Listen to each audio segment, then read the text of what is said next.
वह इतना शातिर था कि 3 राज्यों की पुलिस लगातार 36 सालों तक उसे खोजती रही, लेकिन वह उन्हें चक्कर पर चक्कर लगवाता रहा। जंगल के चप्पे चप्पे का जानकार होने का उसने कुछ इस तरीके से फायदा उठाया कि जंगल में कोई भी उसे पकड़ ना पाया, ना ही मार पाया, बल्कि जिसने भी उसके पीछे जाने की कोशिश की उसे अपनी जान से हाथ धोना पड़ा। लाल चंदन की लकड़ी के तस्कर के लिए वो कुख्यात था। एक बार जब वह पुलिस से छुपता हुआ घूम रहा था, उसके हाथ में उसकी अपनी ही नवजात बेटी थी। पर अचानक बेटी रोने ना लगे और वो पकड़ा ना जाए, इसलिए उसने अपनी ही बेटी को मौत की नींद सुला दिया। तब पुलिस ने उसे किसी तरह जंगल से बाहर बुलाने और फिर उसे न्यूट्रलाइज करने का प्लान बनाया। तो आखिर पुलिस अपने इस प्लान को किस तरह एग्जीक्यूट कर पाई, और क्या थी क्या चंदन तस्कर वीरप्पन के एनकाउंटर की इनसाइड स्टोरी, जानने के लिए बने रहिए हमारे इस वीडियो में बिल्कुल आखिर तक। केरल, तमिलनाडु और आंध्र प्रदेश के क्षेत्रों में पहले चंदन के जंगलों में एक समय ऐसा भी था जब पुलिस वाले जाने से पहले पूरी तैयारी करते थे। फिर भी जंगल में एंट्री मारने से पहले कई बार सोचते थे, क्योंकि उस जंगल में चंदन की लकड़ी का कुख्यात तस्कर वीरप्पन मौजूद होता था, जो अपनी क्रूरता और खतरनाक इरादों को अंजाम देने के लिए कुख्यात था। 3 स्टेट की पुलिस ज्वाइंट ऑपरेशन चलाने के बाद भी उसे पकड़ नहीं पा रही थी। राज्य सरकारों ने उसके खिलाफ चलाए गए अभियानों में 100 करोड़ रुपए से ज्यादा की रकम फूंक दी, लेकिन फिर भी वीरप्पन का कोई अता पता नहीं था। उन दिनों तमिलनाडु में जयललिता की सरकार थी, और साल 2001 के जून महीने में जयललिता ने वीरप्पन के खिलाफ चलाए जा रहे अभियान की कमान सीनियर आईपीएस विजय कुमार को सौंपी। उन्हें तमिलनाडु स्पेशल टास्क फोर्स का चीफ बनाया गया, इस उम्मीद के साथ कि वो वीरप्पन के आतंक का सफाया करेंगे। आईपीएस विजय कुमार भी वीरप्पन के खतरे को अच्छी तरह से जानते थे। पुलिस वाले इस बात को अच्छी तरह से समझ चुके थे कि वीरप्पन को जंगल के भीतर पकड़कर मारना या फिर उसे जिंदा पकड़ना बड़ा मुश्किल है, क्योंकि वह जंगल के चप्पे चप्पे से वाकिफ था, और वो एक पल में ही जंगल में कहीं छुप जाता, यहाँ वहां भाग जाता। तब वीरप्पन को न्यूट्रलाइज करने का एक ही तरीका नजर आ रहा था कि किसी तरीके से उसे जंगल के बाहर बुलवाया जाए और फिर उसे खत्म किया जाए। लेकिन सवाल उठता था कि आखिर वीरप्पन बाहर क्यों आएगा और उसे बाहर किस तरह बुलाया जाएगा। तो इस वीडियो में हम आगे बढ़ेंगे, लेकिन उससे पहले न्यू ईयर से रिक्वेस्ट है कि वह चैनल को जल्दी से सब्सक्राइब कर लें और बेल आइकन को जरूर प्रेस कर दें। तमिलनाडु के धर्मपुरा का इलाका रोज की तरह अपने नए दिन की शुरुआत कर रहा था।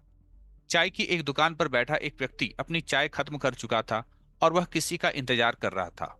तभी थोड़ी देर बाद वहां पर एक दूसरा व्यक्ति आता है और उसे चाय के लिए पूछता है, पर वह मना कर देता है। इसके बाद दोनों आपस में बातें करने लगते हैं। ऐसा लगता है दोनों काफी परिचित हैं। पर इसी बीच बाद में आने वाला व्यक्ति पहले वाले व्यक्ति को बताता है कि टारगेट बहुत जल्द ही अपने एरिया से बाहर आने वाला है। आने वाली अक्टूबर की 18 तारीख को वह जंगल से बाहर निकलेगा। उसके साथ 4-5 लोग और भी रहेंगे। इनके लिए एक बड़ी गाड़ी का इंतजाम करना पड़ेगा। जब दूसरा व्यक्ति बोलता है कि क्या इसके लिए एम्बुलेंस ठीक रहेगी, तो जवाब मिलता है, हाँ, एम्बुलेंस बिल्कुल ठीक रहेगी। यह बातचीत वीरप्पन के ही 2 लोग आपस में कर रहे थे, मगर इनमें से एक एसटीएफ का इन्फॉर्मर था, लेकिन वो वीरप्पन के ग्रुप में काम कर रहा था। वीरप्पन के ग्रुप के लोग उसे कंबल के नाम से बुलाते थे, जबकि दूसरा व्यक्ति भी एसटीएफ के मिस्टर कानन का इन्फॉर्मर है, जो यहाँ से मिले इन्फॉर्मेशन को जल्द से जल्द अपने ऑफिसर तक पहुंचाना चाहता है।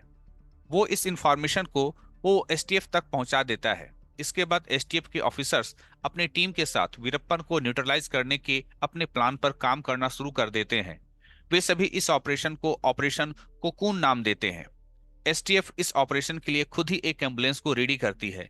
इसे कोकून नाम दिया जाता है। एम्बुलेंस कोकून घटना वाले दिन से ठीक पहले ओपेरा पुलिस स्टेशन के पास खड़ी हो जाती है। तभी झाड़ियों के पीछे से एक हथियारबंद आदमी एम्बुलेंस के पास आकर बोलता है, अन्ना बाहर खड़े हुए हैं, चलो। इसके बाद एम्बुलेंस रवाना हो जाती है। वहां से लगभग 4 किलोमीटर का सफर तय करने के बाद एक टंकी के पास जाकर एम्बुलेंस को रुकवाया जाता है। सबसे पहले सेठ मणि और चंद्रगौड़ा एम्बुलेंस के पास आते हैं और उसमें बैठ जाते हैं। ये दोनों ही वीरप्पन के खास आदमी थे।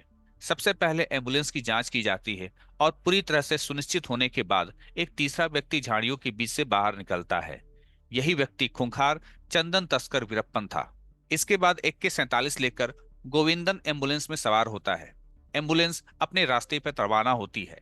वीरप्पन और उसके साथी इस बात से अनजान थे कि यही एम्बुलेंस उनके लिए आगे चलकर यमराज का भैंसा बनेगी। वीरप्पन कितना भयानक था, इसका अंदाजा आप इसकी क्राइम हिस्ट्री से लगा सकते हैं। उसने लगभग 184 हत्याएं की, जिनमें आधे से ज्यादा हत्याएं पुलिस और फॉरेस्ट डिपार्टमेंट में काम करने वाले कर्मचारियों और अधिकारियों की थी। पुलिस और फॉरेस्ट के ऑफिसर से वीरप्पन को इतनी नफरत थी कि उसने एक अधिकारी को मारकर उसका सिर काटा और फिर उससे फुटबॉल खेलने लगा। सरकार के आंकड़े बताते हैं कि उसने 500 हाथियों को भी मौत के घाट उतार दिया था, लेकिन असल आंकड़ों की बात करें तो हाथियों के मारे जाने की संख्या लगभग 2000 थी। आमतौर पर जब एक आदमी के सामने हाथी आ जाए तो वह कुछ करने लायक नहीं रहता, लेकिन वीरप्पन के सामने जब कोई हाथी आ जाता था तो वह निशाना बांधकर हाथी के माथे के बीचों बीच गोली मारता था। लेकिन स्पेशली वो चंदन की तस्करी के लिए जाना जाता था। वो लगभग 36 सालों के पीरियड में 10,000 टन चंदन की लकड़ी काटकर बेच चुका था। कर्नाटक और तमिलनाडु के जंगलों में अब चंदन का जंगल वीरप्पन के लालच की भेंट चढ़ चुका था। अब आपके दिल में यह सवाल जरूर उठ रहा होगा कि जो वीरप्पन कभी जंगलों की मान से बाहर नहीं निकलता था, आज वो एम्बुलेंस में बैठकर जंगल से बाहर कैसे जा रहा है। वीरप्पन को शूटिंग का शौक था। वह अक्सर अपने वीडियो बनवा करके बाहर की दुनिया में सेंड करता था। ऐसे ही एक ऑडियो वीडियो को एसटीएफ के विजय कुमार भी देख रहे थे। इस वीडियो में उन्होंने देखा कि वीरप्पन को एक कागज पढ़ने में काफी दिक्कत हो रही है। इससे उन्होंने अंदाजा लगाया कि डेफिनेटली उसको आने वाले समय में किसी नेत्र चिकित्सक की जरूरत होगी। इस बारे में जानकारी निकलने पर यह फैक्ट सामने आया कि उसे अपने मूंछों पर खिजाब लगाने का शौक था। एक बार इसकी कुछ बूंदें उसके आंख में पड़ गई और तब से उसकी आंख में समस्या पैदा होने लगी।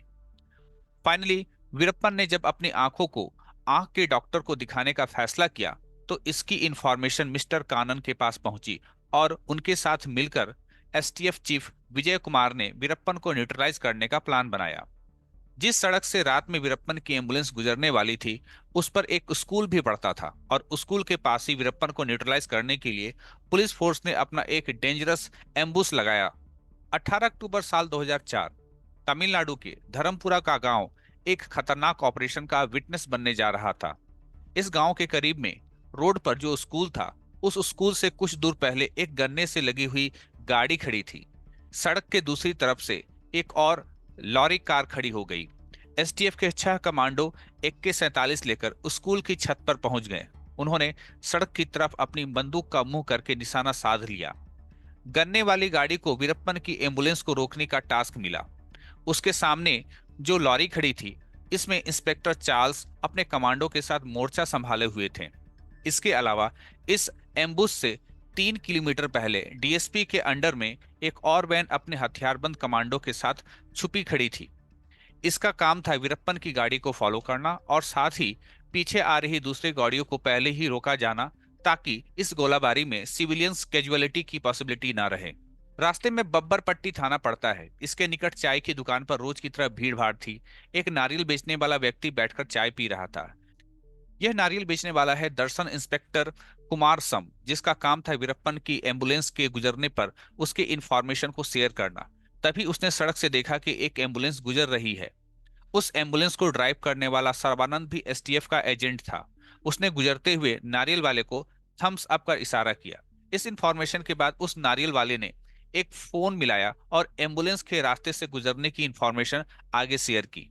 इधर एसपी कानन के फोन की घंटी बजी। उन्होंने फोन रिसीव किया तो इंफॉर्मेशन मिली कि चिट्ठी निकल चुकी है। एम्बुलेंस की नीली और फॉग लाइट दोनों ही ऑन है। यह सिग्नल था। ब्लू लाइट मतलब अंदर वीरप्पन और उसके साथी मौजूद हैं, और फॉग लाइट की जलने का मतलब था उन सभी के पास हथियार है।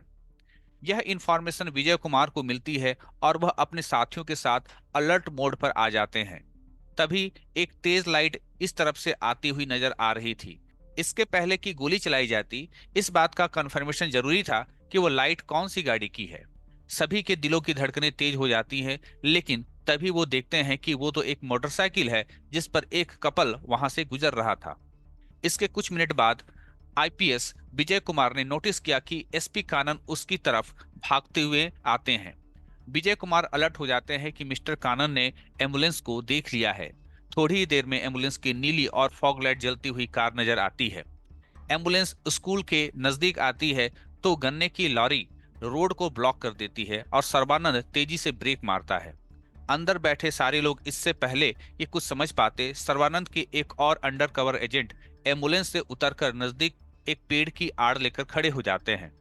इसके बाद माइक पर एसपी कानन की आवाज वीरप्पन को सुनाई देती है। वो वीरप्पन को सरेंडर की कॉल कर रहे थे। उन्होंने कहा कि तुम्हें चारों तरफ से घेर लिया गया है वीरप्पन, सरेंडर कर दो। मगर वीरप्पन इसका जवाब अपनी पिस्तौल से निकली हुई गोली से देता है, जिसके जवाब में विजय कुमार जवानों को फायर का कॉल देते हैं। चारों तरफ से AK-47 से निकली गोलियों का बस्ट एम्बुलेंस की तरफ जाता है। एसपी विजय कुमार भी अपनी AK-47 की गोलियां एम्बुलेंस की तरफ झोंक देते हैं। कुल मिलाकर 338 राउंड फायर किए गए। जब एम्बुलेंस का दरवाजा खुला तो अंदर 4 लोग परलोक सिधार चुके थे। वीरप्पन को 3 गोलियां लगी और गोविंदन 7 गोलियों से छलनी हो गया। रात 10:50 पर शुरू हुआ कॉकून एनकाउंटर 20 मिनट तक चला। फाइनली 3.5 दशक से आतंक का पराया बना वीरप्पन अपने 3 साथियों के साथ मौत की नींद सो चुका था। इस एनकाउंटर के बाद वीरप्पन के लिए मुझे तो पुष्पा फिल्म का एक डायलॉग याद आ रहा है, पुष्पा मैं। तो दोस्तों, कमेंट करके इस डायलॉग को कंप्लीट जरूर कीजिए और इस वीडियो पर अपनी राय भी लिखिए। यकीन है वीडियो आपको पसंद आया होगा। इसे लाइक करके अपने दोस्तों के साथ शेयर जरूर करें। धन्यवाद।